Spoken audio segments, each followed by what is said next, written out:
অসাধারণ জায়গাটা। এটা হচ্ছে ঘাটশিলায় এবং এটা ওই কাকড়াঝোড় যাওয়ার পথেই পড়ে। তো রোড সাইডে এটা দেখে আমি নেমে পড়লাম, খুব সুন্দর লাগলো জায়গাটায়। পদ্মগুলো দারুণভাবে ফুটে আছে, তাই আপনাদেরকেও দেখাই।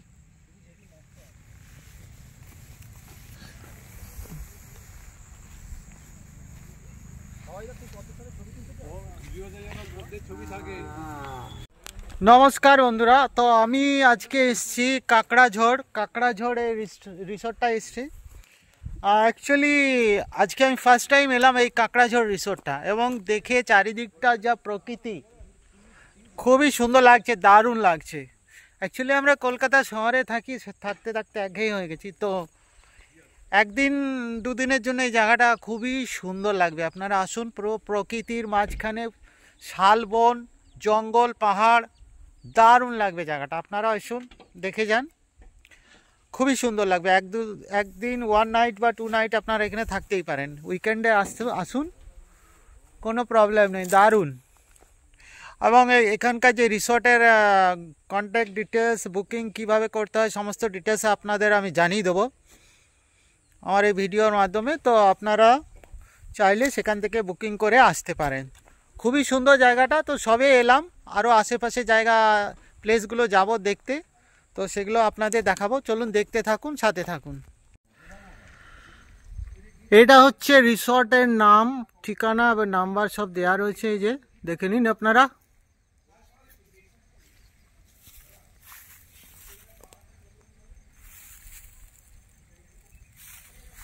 সমস্ত দেওয়া আছে। আর এই হচ্ছে রিসর্টটা।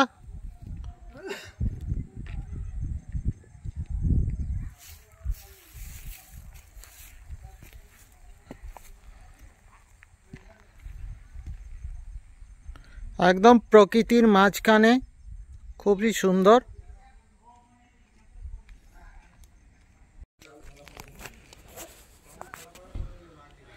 এটা হচ্ছে বন্ধুরা টমেটো ক্ষেত, এবং টমেটো লাগিয়েছে পুরো ক্ষেতটা ধরে। মূলত এখানে যা সবজি, যা কিছুই খাবেন সমস্ত এখানকার চাষ করা, নিজেদের, কোনো ভেজাল নেই। প্রকৃতির মাঝখানে 2টো দিন খুব সুন্দরভাবে কাটানো যায়। আর এই রিসোর্টগুলো আপনাকে দেখাচ্ছি, চলুন। সে গ্রামের বাড়ি টাইপের, গ্রামের মাঝে তো এই রিসোর্টটা, তা গ্রামের স্টাইলের করেছে, দারুণ। এবং এই রিসোর্টের নাম, ফোন নাম্বার, ডিটেলস আমি সব কিছু ডেসক্রিপশন বক্সে দিয়ে দেবো। আপনারা চাইলে সেখান থেকে কন্ট্যাক্ট করে বুকিং করে আসতে পারেন। একটা উইকেন্ডে আপনারা আসতে পারেন, যার যেরকম সুবিধা হবে সেরকম টাইমে আসতে পারেন। দারুণ জায়গাটা।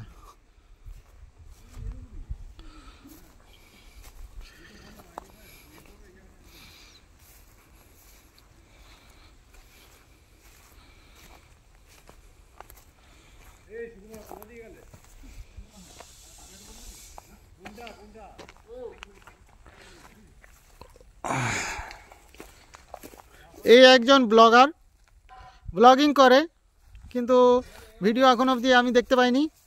চ্যানেলের নাম কি জানি না, চ্যানেল নেই, নো চ্যানেল।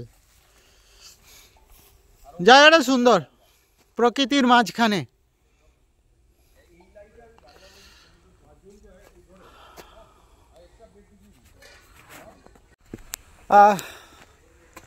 এবার চলুন আপনাদের রুমের ভেতরটা দেখাই, রুমটা কীরকম কি দেখাই। এখানে আমার যেটা লেগেছে পার হেড, অর্থাৎ পার পারসন লেগেছে এখানে 1400 টাকা করে, উইথ ফুড, মানে লাঞ্চ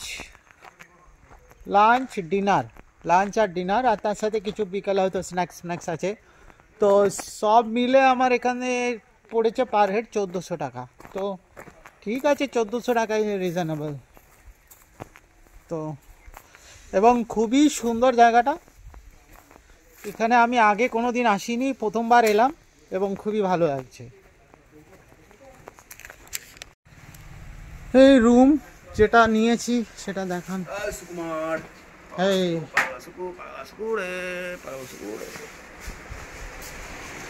এই হচ্ছে আমাদের আস্থানা আজকে। হ্যাঁ, আজকের দিনটা মোটের ওপর রুমটা খারাপ নয়, বড়ই আছে, খুবই সুন্দর রুমটা, দারুণ।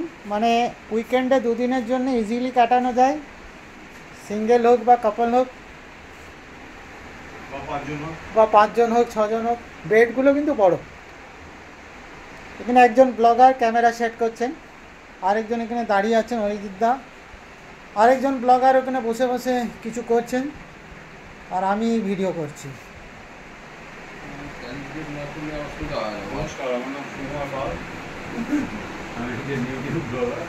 হ্যাঁ, আমি হচ্ছি পার্ট টাইম ব্লগার, মাঝে মাঝে আপনাদের জন্য।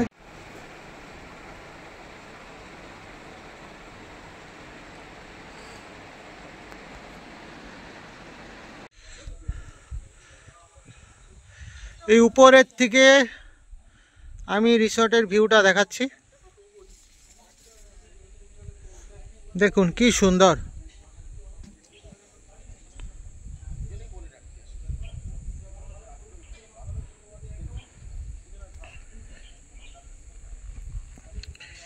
এটা হচ্ছে উইকেন্ডে একদিনের জন্য 1 নাইট বা 2 নাইট আপনারা এসে, ধরুন ফ্রাইডে এলেন এবং সানডে রিটার্ন গেলেন।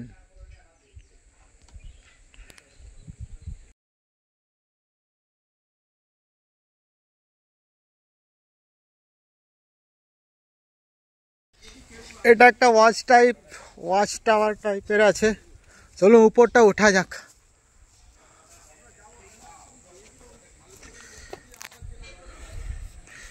ও সিঁড়িটা তো হেভি, কাঠের সিঁড়ি, কিন্তু খুব দেখে শুনে উঠতে হবে। নিচের দিকে তাকিয়ে দেখছেন অনেকটা গ্যাপ, স্লিপ হয়ে পা ঢুকে যেতে পারে যদি ঠিকভাবে না তাকান।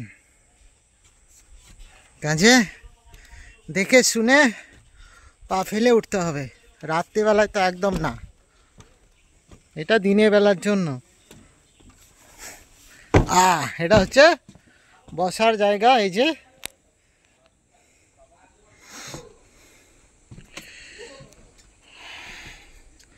এই উপর থেকে রিসোর্টটা দেখুন কি সুন্দর লাগছে না?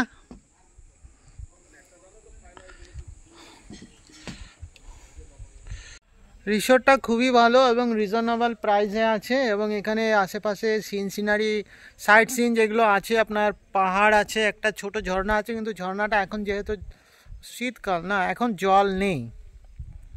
তো দারুণ লাগছে চারিদিকটা। মোট কথা প্রকৃতির মাঝখানে একটা দুটো দিন খুব সুন্দরভাবে কাটানো যায়।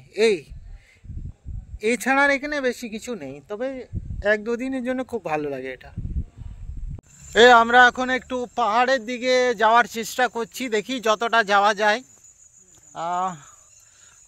এবং যদি জঙ্গলে কিছু জন্তু জানোয়ার কিছু দেখা যায় তাহলে আপনাদের দেখাচ্ছি। হাতি শুনেছি আছে, আর টুকটাক ছোটোখাটো জন্তু জানোয়ার আছে শুনছি এখানে। তো দেখা যাক, যদি কপাল ভালো থাকে কিছু যদি দেখা যায় আপনাদেরও দেখাচ্ছি, দেখতে থাকুন। ঘন অরণ্য প্রকৃতির মাঝখানে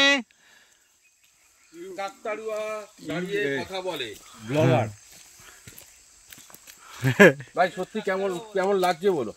দারুণ লাগছে ভাই, কাঁকড়াঝোড়া জায়গাটা খুব ভালো লাগছে একদম প্রকৃতির মাঝখানে, চারিদিকে যেদিকেই তাকাচ্ছি খালি প্রকৃতি।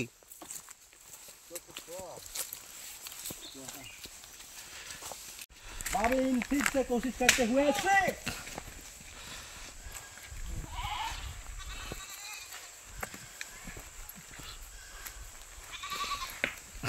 আবার ডার্লিং ক্লান্ত হয়ে গেছে।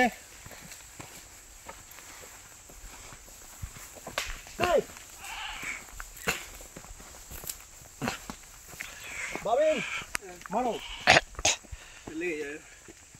এদিকে করো না, এদিকে করো, লেগে যাবে, লেগে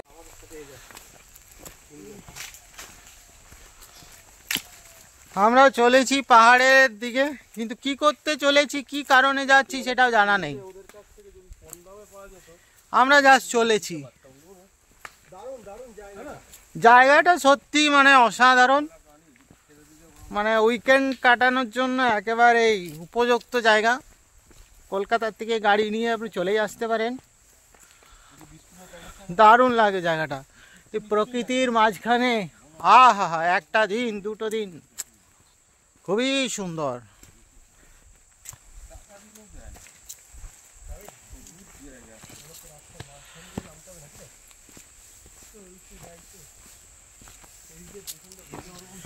হেবি সুন্দর জায়গা, কিন্তু রাস্তা দিকেও একটু তাকিয়ে যেতে হবে, কারণ পাথর পাথর আছে, হোঁচট খেয়ে পড়েও যেতে পারেন।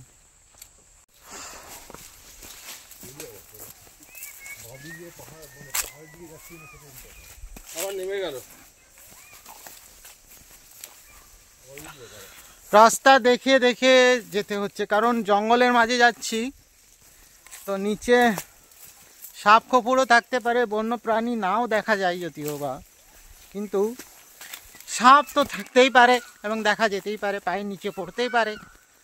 তাই নিচের দিকে দেখেও ভালো করে যেতে হচ্ছে।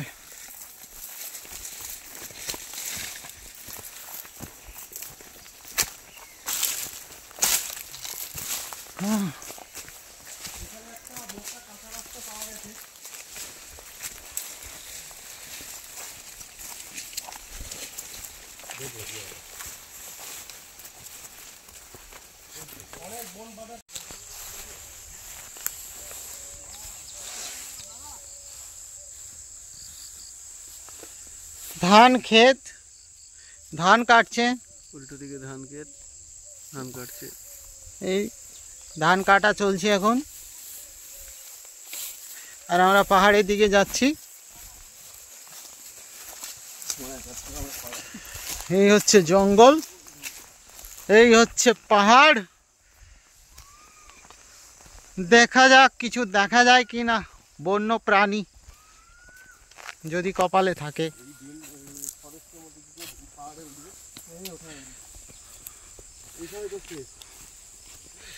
এই একটা ওয়াচ টাওয়ার আছে এখানে দূরে দেখা যাচ্ছে। এই গ্রামের ছোট্ট একটা পুকুর।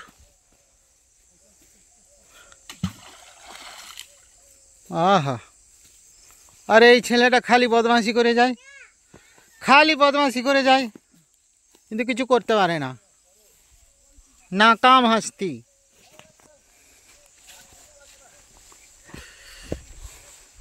আর এই রাস্তা দেখছেন, এই রাস্তা ধরে আমরা যাচ্ছি।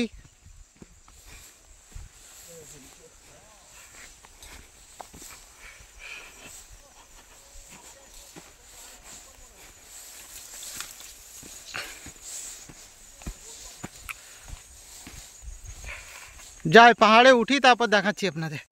এত দূর আসার পরে হেঁটে রাস্তা খুঁজে খুঁজে একটা পাহাড়ে ওঠার রাস্তা পাওয়া গেছে, তো চলুন ওঠা যাক। যদি কপালে ভালো কিছু থাকে দেখা যাক, যদি বন্য প্রাণী কিছু দেখা যায় সেই আশা নিয়েই এতটা কষ্ট করে আসা। তাছাড়া প্রকৃতি তো রয়েছে, এবং প্রকৃতির সাথে একটু দেখা। চন্দন, গ্রেট জব।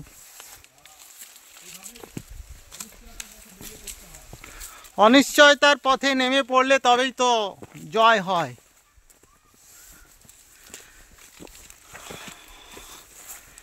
এই হচ্ছে পুরো শাল বনের বাগান,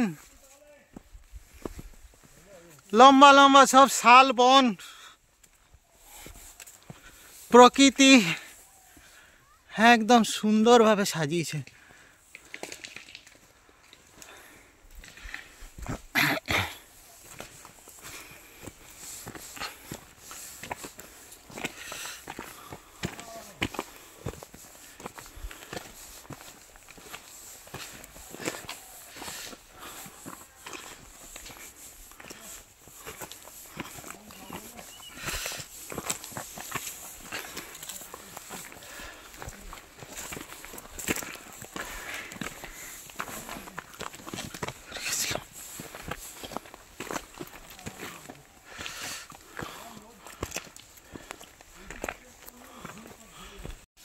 দেখো ওটা ছাগল দেখা গেছে, এই যে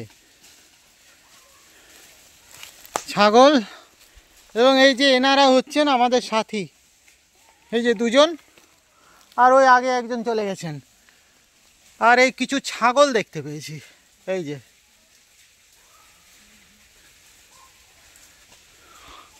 তা আপাতত এইগুলোই এখন দেখতে পেলাম।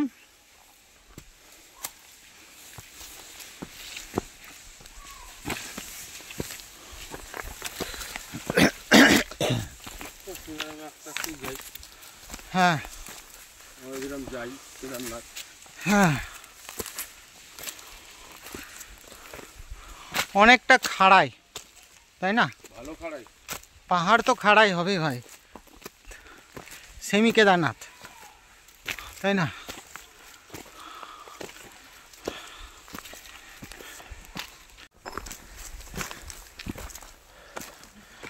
এই জঙ্গলের মাঝখান দিয়ে পাহাড়ে উঠতে একটু থেমে থেমে যাচ্ছি, কারণ হাঁপিয়ে যাচ্ছি।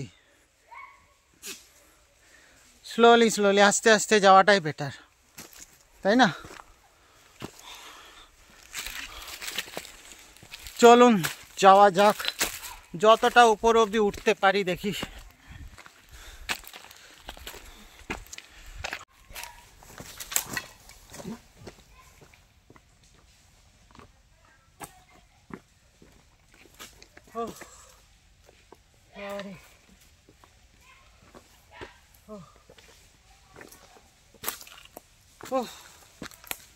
হাঁপিয়ে যাচ্ছি উঠতে উঠতে। আর কত দূর বাবা?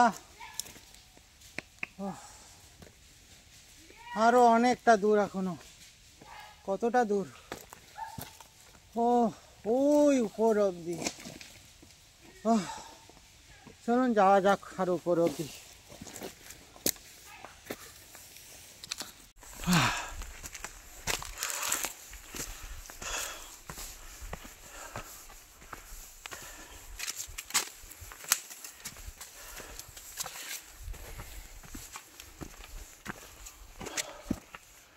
অনেকটাই উপরে খাড়ায় উঠে এসছি।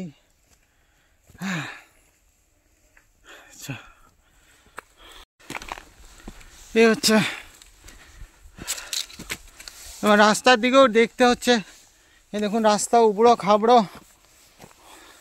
রাস্তার দিকে ভালো করে নজর না দিলে হোঁচট খেয়ে পড়তেই পারেন।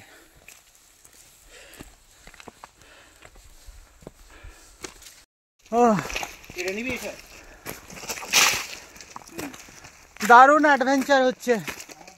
ও নিচে থেকে আসছে ওর সাথে, আরগুলো পালিয়েছে। তিনটেই আছে। হ্যাঁ, জঙ্গল মে মঙ্গল বলে না, জঙ্গল মে মঙ্গল। আমরা দারুণ অ্যাডভেঞ্চার হচ্ছে, এইটাই মজা।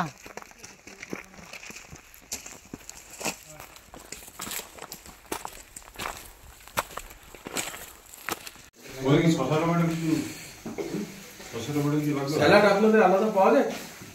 হ্যাঁ হবে। হ্যাঁ এর সাথে তো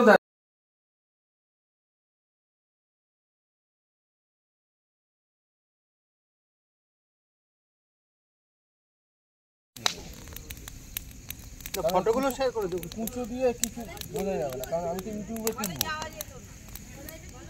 না ফটোগুলো কিছু শেয়ার করে দেবো। তুমি একমাত্র বাড়ি এই চন্দনের কাছে, চন্দন কিছুতে শেয়ার করবে না। কেন?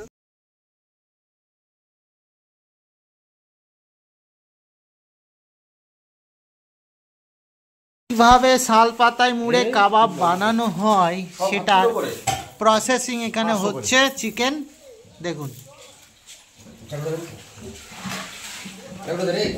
চিকেন কাবাব বানানো শাল পাতায় মুড়ে, তার প্রসেসিং চলছে। এই যে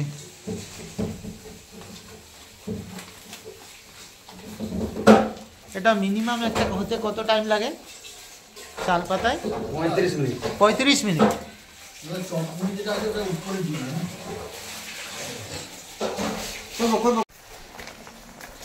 এবার আগুনে দেওয়ার পর হ্যাঁ এটা মোড়া হচ্ছে।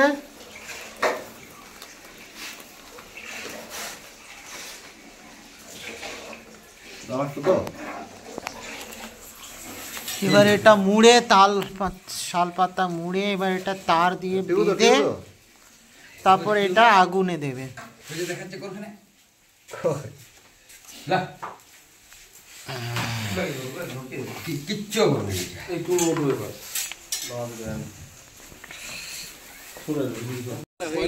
এখানে ওই যে কাবাব গুলো দেখাচ্ছিলাম শাল পাতায় মোড়া, ওগুলো এইখানে বানানো হবে এই আগুনের মধ্যে।